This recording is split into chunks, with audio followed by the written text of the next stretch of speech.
Hi అండి, ఈరోజు మాత్రం దోసకాయ పచ్చడి చేద్దామండి. చాలా బాగుంటుంది. వేడి వేడి రైస్లో చాలా అంటే చాలా బాగుంటుంది. ఒకసారి మీరు ఇలా ట్రై చేయండి.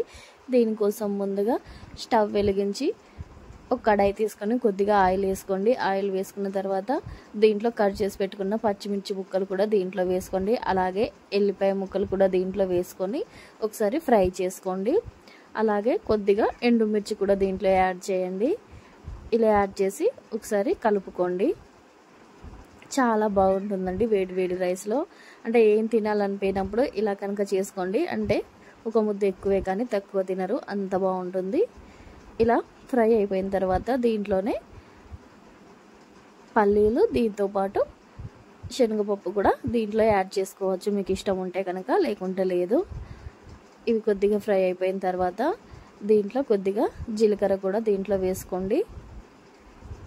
చూసారు కదండి, ఇలా జీలకర్ర వేసుకొని ముందుగానే కట్ చేసి పెట్టుకున్న టమాటా ముక్కలు అలాగే దోసకాయ ముక్కలు కూడా దీంట్లో వేసుకొని ఫ్రై చేసుకోండి. అంటే కొద్దిగా మగ్గేంత వరకు ఇలా ఫ్రై చేసుకొని కొద్దిగా పసుపు కూడా దీంట్లో యాడ్ చేయండి.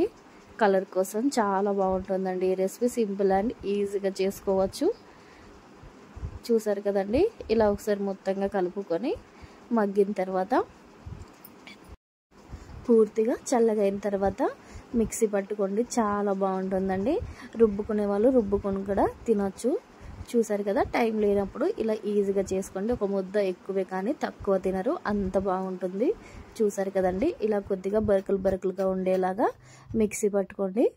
వేడి వేడి రైస్లో చాలా బాగుంటుందండి. చాలా సింపుల్ అండ్ ఈజీగా చేసుకోవచ్చు. టేస్ట్ మాత్రం మదిరిపోతుంది. చూస్తున్నారు కదండి మీరు, చాలా ఈజీగా చేసుకోవచ్చు. నా వీడియో కనుక మీకు నచ్చితే ప్లీజ్ అండి నా ఛానల్ని సబ్స్క్రైబ్ చేయండి. అలాగే లైక్ చేయండి, షేర్ చేయండి, కామెంట్ చేయండి. థ్యాంక్ యూ ఫర్ వాచింగ్ అండి.